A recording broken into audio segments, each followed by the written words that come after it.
The Varkuun High Command braced for war. Reports from the ever-expanding frontier described a species called humans as dangerously unpredictable, wildly emotional, and creatively chaotic. Worst of all, they had a bizarre fondness for befriending anything and everything that moved. Their colonies spread like wildfire.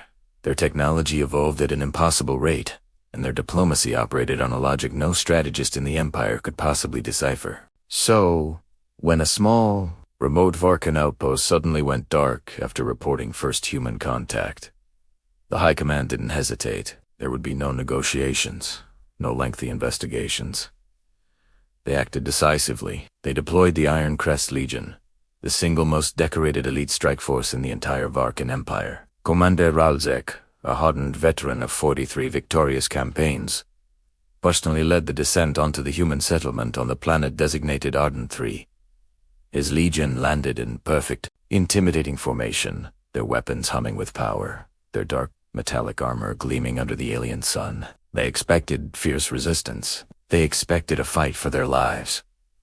What they got was a kindergarten field day. The battlefield was a sea of colorful tents and flimsy paper banners. Strings of glittering, hand-cut stars hung between trees, and looming over it all was a bouncy castle, so ridiculously enormous that Ralzek initially registered it as some kind of tactical illusion, a psychological weapon meant to disorient his troops. And in the very center of this chaos were the human cubs.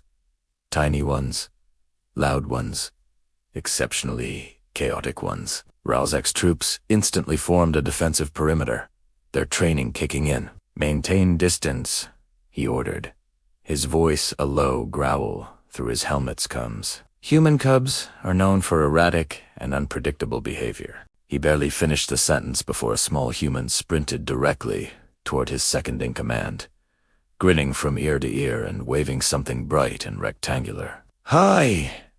Want a juice box?"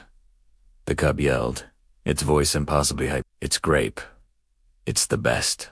But don't squeeze it too hard or it explodes, okay?" Lieutenant Barrow, a warrior known as the Destroyer of Siege Worlds, a being who had single-handedly held the breach at Xylos Prime, took an involuntary step back.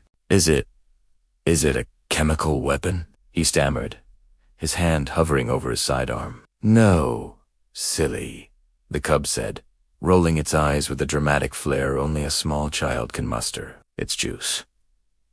The tiny human then shoved the box into Varu's massive, gaunted hands with the unstoppable confidence of a creature that has never known true fear not, even in the face of a 7-foot-tall, heavily armed alien warrior. Before Ralzek could process this, another cub, this one even smaller, toddled right up to him. It held out something small, sticky, and suspiciously sparkly.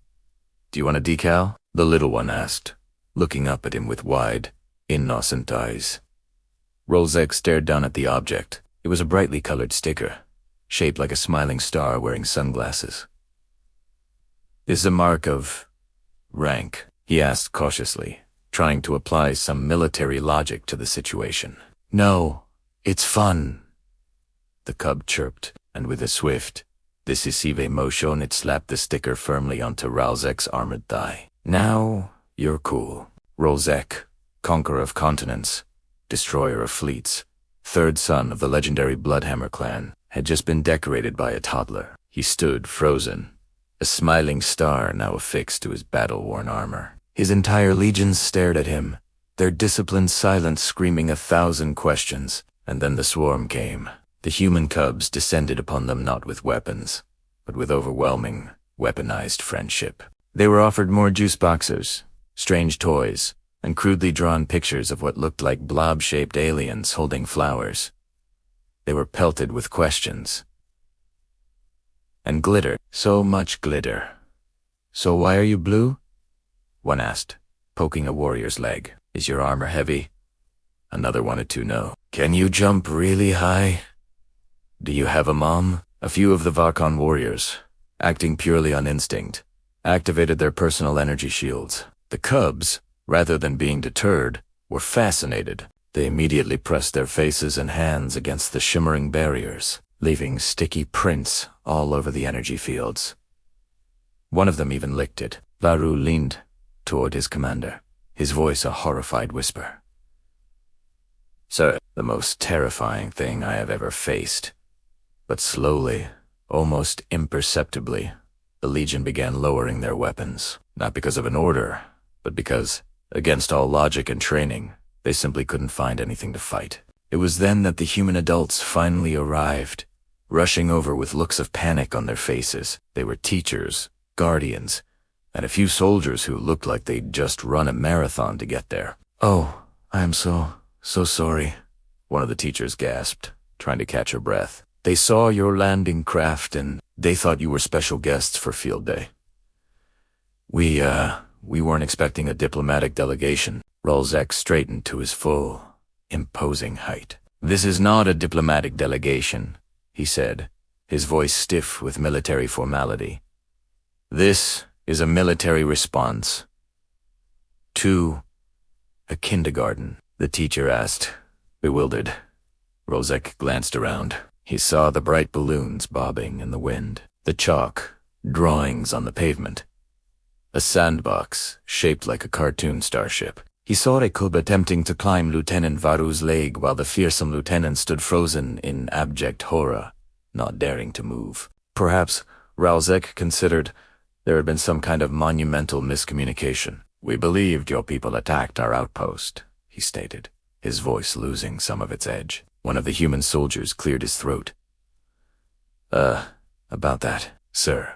We actually found your outpost yesterday. It looks like your communication array was hit by a small meteor fragment. Our engineers are on site, fixing it as we speak. They should be back online within the hour." Rolzek stared at the human soldier. Then he looked at the cub, now sitting happily on Varu's shoulder. Then he looked at the grape juice box still clutched in the lieutenant's trembling hand. "So, no hostilities?" Rolzek asked, the words feeling foreign in his mouth. "None at all," the soldier replied with a friendly smile. Rolzek gave a slow, grave nod. "Then perhaps we may lower our defensive posture." Just then, the cub on Varu's shoulder handed him another juice box. "This one is apple." Varu accepted it with the solemnity of a warrior receiving a high honor. The humans, impossibly, invited the entire Legion to stay for the rest of the field day. Against every logical instinct, against centuries of Varkuun military doctrine, Rolzek agreed. They participated in games they didn't understand. They were given more decals, their pristine armor now a mosaic of smiling dinosaurs and sparkly hearts, and they learned the true horrors of glitter and adhesive. Unstoppable substance far more persistent than most industrial bonding agents they'd ever encountered.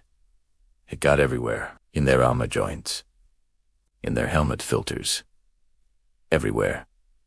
By the end of the day, the Ironcrest Legion, once feared across 7 sectors of the galaxy, returned to their cruiser. They were covered head to toe in stickers, streaks of face paint, crumpled paper crowns, and the crumbs of strange, sugary treats called fruit snacks. Back on the flagship, the Varkuun High Command awaited Commander Rolzek's combat report. He submitted it with impeccable military discipline.